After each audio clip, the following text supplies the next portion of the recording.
அனைவருக்கும் வணக்கம். இந்த தேரை இழுத்து தெருவில் விடுறதுன்னு சொல்லுவாங்க இல்லையா, அது மாதிரி வேலையை தான் இப்போ ஆதவர்ஜுன் அவர்கள் தாவேக்காவுக்கு பண்ணி விட்டுருக்காரு. என்னுடைய ரசிகர்கள் யாரும் விஜய்க்கு ஓட்டு போடக்கூடாது அப்படிங்கிறத சொல்லாமல் சொல்லியிருக்காரு ரஜினிகாந்த் அவர்கள். அதாவது இவ்வளவு நாள் ரொம்ப அமைதியாகவே இருந்த ஒரு நபரை வந்து லேட்டாக வந்தாலும் லேட்டஸ்ட்டாக வாங்க ரஜினிகாந்த் அப்படின்னு சொல்லிவிடுற மாதிரி ஆதவர்ஜுன் அவர்கள் சும்மா அந்த ரஜினியை வந்து தூண்டி விட்டு இப்போ இப்படி ஒரு அறிக்கையை வந்து வெளியிட வச்சிருக்காரு. அதாவது காலம் வந்து பேசாது, காத்திருந்து பதில் சொல்லும் அப்படின்னு சொல்லி ஒரு ஃபுல் ஸ்டாப் அந்த ட்வீட்டோட ஆரம்பமே பார்த்தீங்கன்னா ஒரு முற்றுப்புள்ளி வந்து வச்சிருக்காப்புல. இதுக்கப்புறம் இதை பற்றி பேச வேண்டாம், நம்ம தேர்தல் காலத்தை இதற்கான பதிலடியை கொடுத்துப்போம் அப்படின்னு சொல்லி ரசிகர்களுக்கு மறைமுகமாக ஒரு மெசேஜ் வந்து சொல்லியிருக்காரு. சரி, தாவேக்காவு மேலே அவருக்கு என்ன அந்த அளவுக்கு ஒரு கோவம் அப்படின்னு கேட்டிங்கன்னா, கடந்த மார்ச் 12ஆம் தேதி தமிழ்நாடு முழுக்க தாவேக்கா சார்பாக ஆர்ப்பாட்டங்கள் போராட்டம் நடந்துச்சு. எதுக்குன்னா, தமிழ்நாட்டினுடைய சட்ட ஒழுங்கு சாதிவாரி கணக்கெடுப்பு எடுக்கணும்னு சொல்லிட்டு அது குறித்தான ஒரு போராட்டம். அந்த போராட்டத்தில் சம்பந்தமே இல்லாம தாவேக்காவினுடைய முக்கிய பொறுப்பாளர் தேர்தல் மேலாண்மை பொதுச் செயலாளர் இருக்கார் இல்லையா, ஆதவர்ஜுனா, அவர் என்ன பண்றாரு, ரஜினிகாந்த் அவர்களுக்கு மன வலிமை இல்லைங்க, எங்களுடைய விஜய்க்கு தான் வந்து பாத்தீங்கன்னா துணிச்சல் இருக்கு, ரஜினிகாந்த் அவர்கள் திமுகவினுடைய மிரட்டலுக்கு பயந்து இப்படி கட்சி தொடங்காம அப்படியே காணாம போயிட்டாரு, ஆனா எங்களுடைய தலைவர் விஜய் அவர்கள் வந்து துணிஞ்சு நிக்கிறாரு பாருங்க, என்ன தெரியுது உங்களுக்கு, விஜய் தான் வந்து துணிச்சலான தலைவர்னு தெரியுதா அப்படின்னு பேசுறாருங்க. ரஜினிகாந்த் அவர்கள் வரணும்னு நினைச்சார். ஆனால் இதே திமுக குடும்பம் பல மிரட்டல்களை கொடுத்து அவரை அரசியல் கட்சி வர விடாம பாத்துக்கிட்டாங்க. இன்னைக்கு என்ன ஆனார், அவரு கடைசியில் ரெட் ஜெயின்ட் பிக்சர்லயே நடிக்க போயிட்டார். அந்த வலிமை, மன வலிமை போயிட்டார். காலம் பேசாது, என்ன அதிசயம், எல்லாவற்றுக்கும் காலம்தான் பதில் சொல்லும். அன்றைக்கே வந்து பாத்தீங்கன்னா ரஜினி ரசிகர்கள் வந்து பல்வேறு தளங்களில் எதிர்ப்புகள் வந்து பதிவு பண்ணாங்க. சொல்லப்போனா மதுரை, கன்னியாகுமரி போன்ற மாவட்டங்கள் எல்லாம் போஸ்டரே அடிச்சு ஓட்டினாங்க. இந்த மாதிரி மன்னிப்பு கேட்கல அப்படின்னா இதுக்கப்புறம் நடக்க போற சம்பவங்கள் ரொம்ப பயங்கரமா இருக்கும்னு சொல்லி எச்சரிக்கை விடுத்தாங்க. அப்போவாச்சும் ஆதவர்ஜுன் அவர்கள் மன்னிப்பு கேட்டிருந்தார் அப்படின்னா இது இந்த அளவுக்கு பெருசா வெடிச்சிருக்காது. கிட்டத்தட்ட வந்து 5 நாட்களை கடந்த போதும் ஆதவர்ஜுன் அவர்கள் அதை பற்றி வாயை திறக்கல, அப்படி கடந்து போறாராம் எதுவுமே பேசாம. ரஜினிகாந்த் அவர்களே ஒரு அறிக்கை ஒன்று வெளியிட்டாரு. தேர்தலுக்கு இன்னும் சில நாட்கள் தான் இருக்கக்கூடிய சூழல்ல பகிரங்கமா ரஜினிகாந்த் அவர்கள் வந்து பாத்தீங்கன்னா காலம் வந்து உங்களுக்கு பதில் சொல்லும் அப்படின்னு சொல்லியிருக்கிறாரு. இதன் மூலமா வந்து இதுவரைக்குமே வந்து ரஜினியோட ரசிகர்களுடைய வாக்குகள் தாவேக்காவுக்கு போகாது அப்படிங்கிற ஒரு பக்கமா இருந்தாலும் எதிர்ப்பு அப்படிங்கிறது பகிரங்கமா அறிவிக்கப்படாம இருந்துச்சு. ஆனா இப்போ வந்து பாத்தீங்கன்னா நேரடியா வந்து என்னுடைய ரசிகர்கள் யாரும் ஓட்டு போடாதீங்கன்றத ஒரு பகிரங்கமா வந்து அறிவிச்சிருக்கிறாரு. இது வந்து தேர்தல் காலத்தை எதிரொலிக்கும் அப்படின்னு கேட்டீங்கன்னா கண்டிப்பா எதிரொலிக்கும். இங்கே களம் வந்து எப்படி இருக்குன்னா, ரஜினிக்கு ரசிகர் அதிகமா இல்லை விஜய்க்கு அதிகமாங்கிறதுலாம் இங்கே போட்டியே கிடையாது. ஏன்னா இது வந்து சினிமா போட்டி கிடையாது. அரசியல் அப்படிங்கிறது ஒரு இன்க்ளூசிவாக இருக்கணும், எல்லாரும் எனக்கு வாக்களிக்கணும், எல்லாருக்குமான தலைவராக நம்ம இருக்கணும் அப்படிங்கிறதா ஒரு அரசியல் தலைவருக்கான முதல் தகுதியே. அரசியலுக்கு வர்றதுக்கு முன்னாடியே வந்து பார்த்தீங்கன்னா ரஜினி ரசிகர்கள், சூர்யா ரசிகர்கள், அஜித் ரசிகர்கள் எல்லாருக்கிட்டையுமே வந்து வம்பு வழக்கை இழுத்துட்டு அரசியலுக்குள்ள வந்ததுக்கு அப்புறமா சுமூகமாக போவாங்கன்னு பார்த்தா இங்கே வந்து பார்த்தீங்கன்னா ரஜினிகாந்த் ரசிகர்களை வந்து அப்படியே வந்து சீன்றது, ரஜினியை வந்து சீன்றது, பார்த்தீங்களா உங்க ஆளுக்கு தைரியம் இல்லை, நாங்கள் இப்படி பண்ணுறோம் அப்படிங்கிற மாதிரி பேசுறதெல்லாம் கண்டிப்பாக வந்து எதிர்த்தரப்பை எரிச்சல் அடைய செய்யும். அதனுடைய ஒரு பகுதியாக தான் இன்றைக்கு வந்து இது பகிரங்கமான எதிர்ப்பில் வந்து நிற்கிது. இப்போ இதை வந்து சமாளிக்கணும் இல்லையா அவர்கள், அதுக்கு என்ன பண்ணுறாங்கன்னா, எங்க ஆதவர்ஜுனா மட்டுமா பேசினாரு, இன்னும் சீமான் அவர்கள் பேசினாரு, கடந்த காலங்களில் வந்து உதயநிதி அவர்கள் பேசியிருக்காரு, எல்லாருமே வந்து ரஜினிகாந்த் வந்து இது மாதிரி பேசியிருக்காங்களே, அப்பெல்லாம் ஏன் ரஜினிகாந்த் அவர்கள் வந்து இப்படி அறிக்கை விடலன்னு சொல்லி கேள்வி கேட்டுட்டு இருக்காங்க. ஆனா அது வந்து உண்மை கிடையாது. ஏன்னா அவர்கள் எல்லாருமே எதிர்த்ததுக்கான காரணம் அப்படிங்கிறது ஒரு அரசியல் காரணம் இருந்துச்சு. ரஜினி அவர்கள் அப்போ அரசியல் பண்ணிக்கிட்டு இருந்தார். யாருமே வந்து ஒரு சினிமா நடிகரை போயிட்டு தூண்டலை, அவர் வந்து சும்மா இருந்த நபரை போயிட்டு பார்த்தீங்கன்னா வம்புக்கு இழுக்கல. நீங்கள் இப்போ என்ன பண்ணுறீங்கன்னா அரசியல் வேணான்னு ஒதுங்கி இருக்கிற ரஜினியை போயிட்டு நீங்கள் திருப்பி வந்து உள்ள நீங்கள் இழுத்து விடுறீங்க. சொல்லப்போனால் ஆதவர்ஜுனா அவர்கிட்ட இருந்து ஸ்டேட்மெண்ட் வரல அப்படின்னா இன்னைக்கு ரஜினி அவர்கள் இந்த அறிக்கை வெளியிட்டிருக்க வேண்டிய தேவையில்லை இல்லையா. ஆனால் அப்போ களம் அப்படி கிடையாது, அவர் அரசியலுக்கு வருவதாக அறிவிச்சாரு, அதனால விமர்சனங்கள் எழுந்துச்சு. இப்போ சீமான் அவர்களை பற்றி எடுத்துமே இப்போ அந்த பழைய வீடியோக்கள் எடுத்து பகிர்ந்துட்டு இருக்காங்க பாருங்க, சீமான் அவர்கள் ரஜினி பற்றி என்னெல்லாம் பேசியிருக்காரு அப்படின்னு சொல்லிட்டு. அவர் இப்பவும் சொல்லுவார், நான் பேசுறேன்னா மறுத்துலாம் பேச போறது இல்லை சமாளிக்க போறதுனால இல்லை, ரொம்ப தெளிவாக வந்து சமீபத்தில் கூட அவர் பேட்டி கொடுத்திருந்தாரு. ஆமா, அன்றைக்கு அரசியலுக்கு வருவேன்னு சொல்லும் போது முதல் ஆளாக நான் தான் எதிர்த்தேன். இன்றைக்கு அவர் வந்து அரசியலுக்கு நான் வந்து விலகிக்கிறேன், நான் வந்து கட்சி ஆரம்பிக்க போறதில்லை அறிவிச்ச உடனே முதல் ஆளா ஆதரிக்கிற நபரும் நான் தான். அப்போ அவருடைய எதிர்ப்பு அப்படிங்கிறது ரஜினியினுடைய அரசியலை பார்த்து இருக்கே தவிர தனிப்பட்ட ரஜினிகாந்தை பார்த்து அவர்களுக்கு வன்மமோ கோவமோ கிடையாது. ரஜினிகாந்தோட நான் முரண்படுறோம்னா அவருடைய அரசியலோட, அவரோட கருத்தோட. தனிப்பட்ட ரஜினிகாந்த் மேல எனக்கு அளப்பெரிய மரியாதை உண்டு. அவர் தன் கைப்பட என் திருமணத்துக்கு வாழ்த்து எழுதி ரஜினிகாந்த் என்று கையெழுத்து போட்டு அனுப்பின கடிதம் இருக்கு எனக்கு. இதுதான் நாம் தமிழர் கட்சியினுடைய நிலைப்பாடு. சரி, இப்போ அடுத்ததா ஒண்ணுக்கு நம்ம முக்கியமா வரணும். ரஜினி அவர்களுக்கு துணிச்சல் இல்லைன்னு சொல்லி ஆதவர்ஜுனா சொன்னார் இல்லையா, அது உண்மையா? அதாவது எங்களுடைய தலைவர் விஜய்க்கு தான் துணிச்சல் இருக்கு, ரஜினிக்கு துணிச்சல் இல்லைன்னு சொல்றாரு இல்லையா. நான் ஒரு போட்டோ போடுறேன் பாருங்க. ஜெயலலிதா முன்னாடி ரஜினிகாந்த் அவர்கள் எப்படி உட்கார்ந்து பேசிட்டு இருக்காருன்றதை பாருங்க. இதை விட பகிரங்கமா 1996ஆம் ஆண்டு மீண்டும் ஜெயலலிதா ஆட்சிக்கு வந்தால் ஆண்டவனால் கூட தமிழ்நாட்டை காப்பாற்ற முடியாதுன்னு பகிரங்கமா ஸ்டேட்மெண்ட் சொன்னவர் ரஜினிகாந்த் அவர்கள். அவர் ஒன்றும் ஜெயலலிதா வந்து மேடம்னு சொல்லலை, ஜெயலலிதா ஆண்டின்லாம் பேசிட்டு இல்லை. நீ சொல்றாங்களே ஸ்டாலின் அங்கிள், ஸ்டாலின் சார்ன்னு, அந்த மாதிரிலாம் இல்லை. ஜெயலலிதா அப்படின்னு சொல்லி சொன்னார் இல்லையா? அப்போ அந்த மாதிரி வந்து விஜய் அவர்கள் ஸ்டேட்மெண்ட் இதுக்கு முன்னாடி பதிவு பண்ணியிருக்கிறாரா, இல்ல அரசியல் கட்சி தொடங்கினதுக்கு அப்புறமா கூட ஒரு முறையாச்சும் வந்து பாத்தீங்கன்னா பாஜக, மோடி, அமித்ஷாங்கிற பெயரை உச்சரிச்சிருப்பாரா அப்படின்னு பாத்தீங்கன்னா கிடையாது. ஒரு அரசியல் கட்சி தலைவர் வந்து சக அரசியல் கட்சி தலைவரோட பெயரை உச்சரிக்கிறதுக்கே வந்து யோசிக்கிறாரு, பயப்படுறாரு அப்படின்னா அது அரசியல் களத்தில் விஜய் அவர்கள் மட்டும்தான். ஆனா தாவே கேட்கற என்ன நினைச்சிட்டு இருக்காங்க அப்படின்னா, நம்ம தலைவர் தான் வந்து எல்லாரை விட தைரியமா நினைச்சிட்டு இருக்காங்க. அது களத்துல உண்மை கிடையாது. இப்போ ஜெயலலிதா அவர்கள்கிட்ட ரஜினிகாந்த் அவர்கள் பேசிய போட்டோவை நம்ம பார்த்தோம் இல்லையா? இதே மாதிரி விஜய் அவர்களும் ஜெயலலிதா அவர்கள்கிட்ட பேசின வீடியோவை நம்ம எல்லாருமே பார்த்துருப்போம். அது என்ன மாதிரியான போஸ்டர்ல இருக்குன்றதை நீங்க பாருங்க. மாண்புமிகு தமிழக முதல்வர் அம்மா அவர்களை சந்திக்கணும்னு சொல்லிட்டு ஒரு அப்பாயின்மெண்ட் கேட்டிருக்கோம். அம்மா அவர்கள் தமிழகத்தில் எவ்வளோ நல்ல விஷயங்கள் அவங்க செஞ்சுக்கிட்டு இருக்கிறாங்க.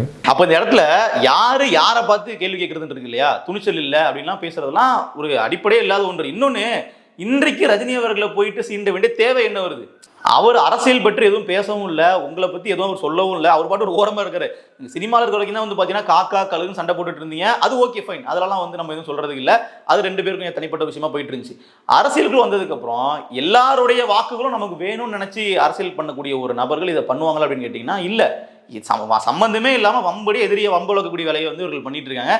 அதை இவர்கள்னு சொல்றதை விட ஆதவ அர்ஜுனா அவர்கள் ரொம்ப திட்டமிட்டு பண்றாரு. இதை நீங்க நல்லா கவனிச்சு பாருங்க.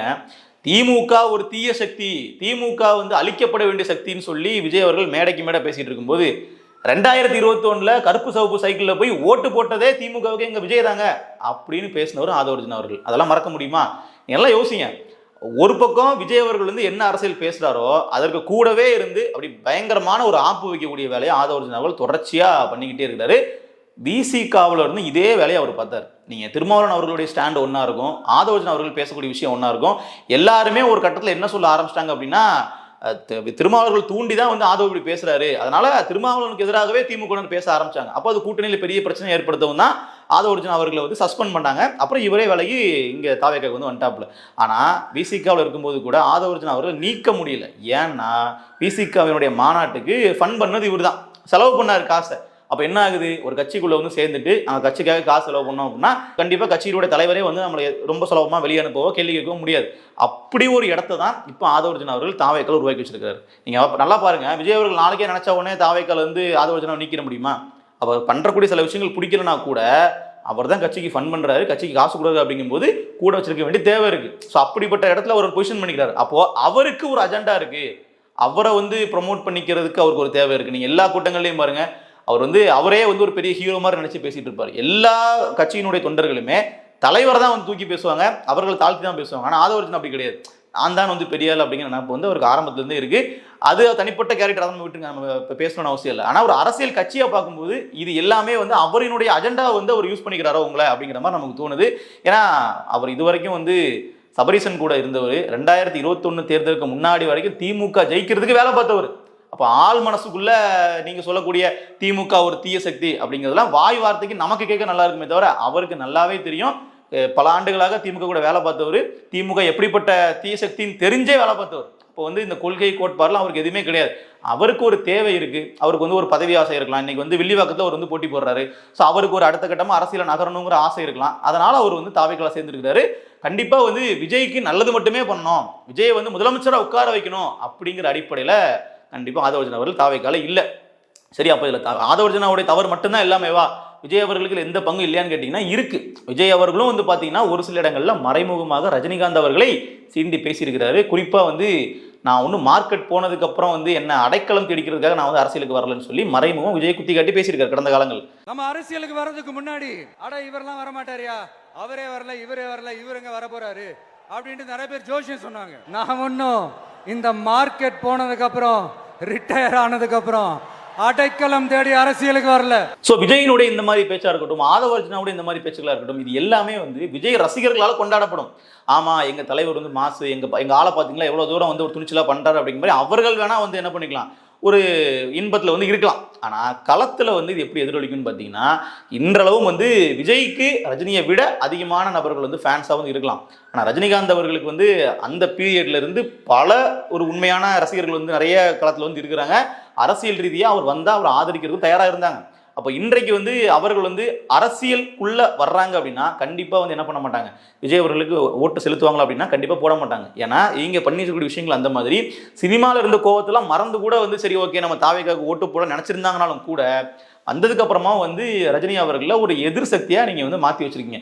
இதை மற்ற கட்சிகள் அரசியலுக்காக பயன்படுத்திக் கொள்ளதான் செய்வார்கள். இன்னைக்கு நீங்க பாருங்க, எடப்பாடி கிட்ட இருந்து அறிக்கை வந்திருக்கு, எஸ்பி வேலுமணி அவர்கள்கிட்ட இருந்து அறிக்கை வந்திருக்கு, இப்படி எல்லா அரசியல் தலைவர்கள்ட்ட இருந்தும் வந்து அறிக்கை வந்துகிட்டே இருக்கு. விஜயை விட ரஜினி வந்து மோஸ்ட் இன்ஃப்ளூயன்சியல் பர்சன். நீங்க வந்து ரஜினி அவர்கள் வந்து பிரதமர் மோடி கிட்ட வந்து பேசிக்கிட்டு இருப்பாரானா இல்ல, ஆனா ரஜினி அவர்களுக்கு பிரதமர் மோடி வந்து வாழ்த்து சொல்லுவாரு. அவருக்கு வந்து பார்த்தீங்கன்னா தமிழ்நாட்டில் உள்ள தலைவர்கள் மட்டும் கிடையாது, ஒட்டுமொத்த இந்தியாவில் உள்ள உலக அளவில் உள்ள தலைவர்கள் எல்லாமே ரஜினிகாந்த் அவர்கள்லாம் யாருன்னு தெரியும், அவர் கூட தொடர்பில் இருப்பாங்க. ஏன்னா அவர் இருந்த பீரியட்ல இருந்து வந்தவங்க எல்லாருமே. ஸோ அப்போ அவர் வந்து பார்த்தீங்கன்னா ஒரு மிகப்பெரிய பிரபலமான நபர். நீங்கள் தமிழ்நாட்டுக்குள்ள ரசிகர்கள் எத்தனை பேர், கலெக்ஷன் எத்தனை பேர், சம்பளம் எவ்வளோ, இதெல்லாம் வந்து பார்க்கும்போது வேணா விஜய் வந்து அதிகப்படியாக இருக்கலாமே தவிர ஒரு அரசியல் ரீதியாக வந்து விஜய்க்கு இருந்த வெயிட்டேஜை விட ரஜினிகாந்த் அவர்கள் வருவாரா வரமாட்டாருங்கிற பார்வையாக இருக்கட்டும், அவர் வந்தாரா என்ன நடக்கும் அப்படிங்கிற எதிர்பார்ப்பாக இருக்கும், இது எல்லாமே ரஜினிகாந்த் அவர்களுக்கு அதிகமாக இருந்தது உண்மை. ஏன்னா 2017 காலகட்டத்தில் வந்து பார்த்தீங்கன்னா ரஜினி அவர்கள் வந்தார் அப்படின்னா யார் ஜெயிப்பா யார் தோப்பா, இவர் என்ன அணியில் நிற்க போறாரு, பிஜேபி கூட போறாரு அப்படிங்கிற பேச்சுவார்த்தை ரொம்ப அதிகமாக இருந்துச்சு. இப்போ இன்றைக்கு வந்து விஜய் அவர்கள் சொல்றாரு இல்லையா, இன்னைக்கு நாங்கள் வந்து முதல்ல கூட்டணிக்கு நீங்கள் வாங்கன்னு சொல்றது, அப்புறம் இவங்க வரலன்னா அவங்க வரல இவங்க சொல்லி மாறி மாறி போயிட்டு வந்தாரு பாருங்க. இந்த மாதிரிலாம் அப்போ இல்லை. அப்போ ரஜினிகாந்த் அவர்கள் வந்து பார்த்தீங்கன்னா ஆரம்பத்தில் தனியாக ஒரு கட்சி தொடங்கி முதல்ல கட்சி அறிவிக்கிறதுக்கு முன்னாடியே நீங்கள் யார் கூட கூட்டணிக்கு போறாங்க அப்படிங்கிற மாதிரிலாம் பேச்சுவார்த்தை நடக்கும் பொழுது வெளிப்படையா பாஜக கூட தான் அவர் போறாருன்னு சொல்லி ஒரு பிரபகடம் நடந்துச்சு. அப்போ அவர் என்ன பண்ணாரு தெரியுமா, எனக்கு வந்து காவி சாயம் பூச பார்க்குறாங்க, திருவள்ளூருக்கும் காவி சாயம் பூச பார்க்குறாங்க, ஆனால் எனக்கும் பூச முடியாது திருவள்ளூருக்கும் பூச முடியாதுன்னு சொல்லி அப்படி ஒரு கருத்தை பதிவு பண்ணார். அந்த பிஜேபியோட ஒன்றும் பிஜேபி கலவர் வந்து பிஜேபி கலவர் வந்து என்ன பூசத்துக்கு ட்ரை பண்ணிகிட்டே இருக்காங்க. திருவள்ளூருக்கு வந்து காவி பூசுகிற மாதிரி என்னையும் பூச பார்க்குறாங்க. திருவள்ளூர் மாட்ட மாட்டார், நானும் மாட்ட மாட்டேன். இந்த மாதிரி ஒரு துணிச்சலான கருத்தை விஜய் அவர்கள் பேசுவாரா பேசியிருக்காரா நீங்கள் யோசிச்சு பாருங்க. பிஜேபிக்கு எதிராக இது வரைக்கும் அவர் அழுத்தம் திருத்தமாக ஒரு கருத்துமே பதிவு பண்ணது இல்லைங்க. எல்லாமே வந்து ஒரு மேலோட்டமாக இருக்கும், ஒரு பாசிச சக்தி, அது சும்மா வந்து பாயாசம் பாசிசம், இங்கே வந்து பார்த்தீங்கன்னா தீய சக்தி இப்படிங்கிற மாதிரி ஒரு மேலோட்டமா, அதாவது வலிக்காம அடிக்கிறதுன்னு சொல்லுவாங்கல்ல, அந்த மாதிரியான ஒரு அரசியல் தான் வந்து விஜய் அவர்கள் வந்து பண்ணிட்டு இருக்காப்புல.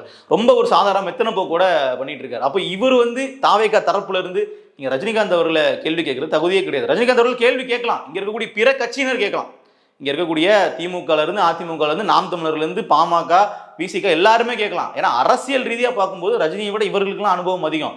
ஆனா தாவேகா அப்படி இல்லையே. தாவேகா வந்து ரஜினி அவர்கள் இத்தனை காலம் சினிமால இருந்து பண்ண அரசியலை விட தாவேகா கட்சி தொடங்கி செய்த அரசியல் வந்து குறைவு.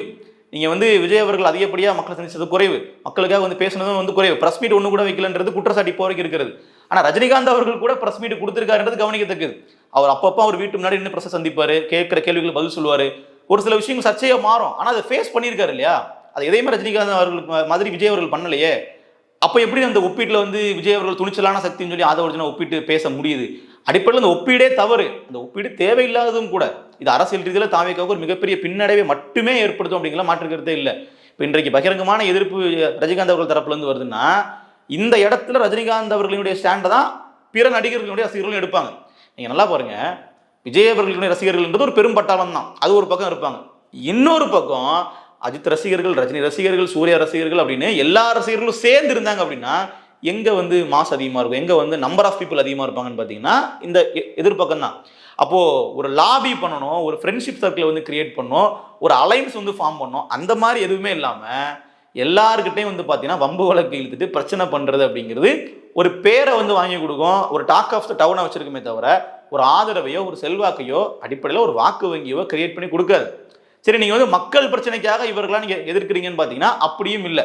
இப்போ ரஜினிகாந்த் அவர்கள் வந்து மக்கள் விரோதமா ஒரு கருத்தை பதிவு பண்ணிட்டாரு, அந்த இடத்துல நம்ம எதிர்க்க வேண்டிய தேவை இருக்கு, நம்ம எதிர்க்கிறோம் அப்படிங்கிற மாதிரி இப்ப நாம் தமிழர் கட்சியினர் வந்து பண்ணாங்க இல்லையா.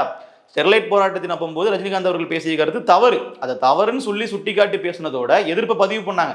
அப்ப ரஜினிகாந்த் அவர்கள் மீது அவர்களுக்கு கோபம் இல்லை, வன்மை எதுவுமே இல்லை, அவருடைய சமூக கருத்து தவறா தெரிஞ்சு விமர்சனம் பண்ணாங்க. அப்ப அது வந்து அரசியல் விமர்சனம், அதை வந்து ரஜினிகாந்த் அவர்களே கடந்து போயிடுவாரு. நீங்க நல்லா பாருங்க, ரஜினிகாந்த் அவர்கள் வந்து சீமான் அவர்கள் பேசினதை கேட்டிருக்க மாட்டாரா, நாம் தமிழர் கட்சிக்காரங்க பேசினவர் கேட்டிருக்க மாட்டாரா? அரசியலுக்கு வர்றோம்னு சொன்னோம், பேசினாங்க. அரசியலை தாண்டி அவர்களும் நம்ம விரும்புறாங்கன்னு தெரிஞ்சுக்கிட்டு தான் சீமான் அவர்களை நேரில் அழைத்து அவரோட வீட்டில் சந்திச்சார்.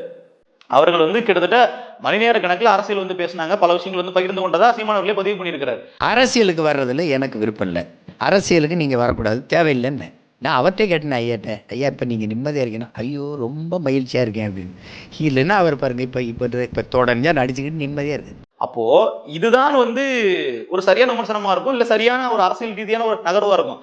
அதை விட்டுட்டு தனிப்பட்ட முறையில் சும்மா இருந்த ஒரு நபரை வந்து பார்த்தீங்கன்னா சுரண்டி விட்டு அவர் வந்து பிரச்சனை பண்றது அப்படிங்கிறது இது மாதிரி கோவத்தை ஏற்படுத்தும், இது மாதிரி பிரச்சனையை தான் உருவாக்கி கொடுக்கும். வரக்கூடிய சட்டமன்ற தேர்தலில் தாவேகா ரஜினிகாந்த் மூலமாக கண்டிப்பாக ஒரு பின்னடைவை சந்திக்கும் அப்படிங்கிறதுல மாற்று கருத்தே இல்லை. நன்றி.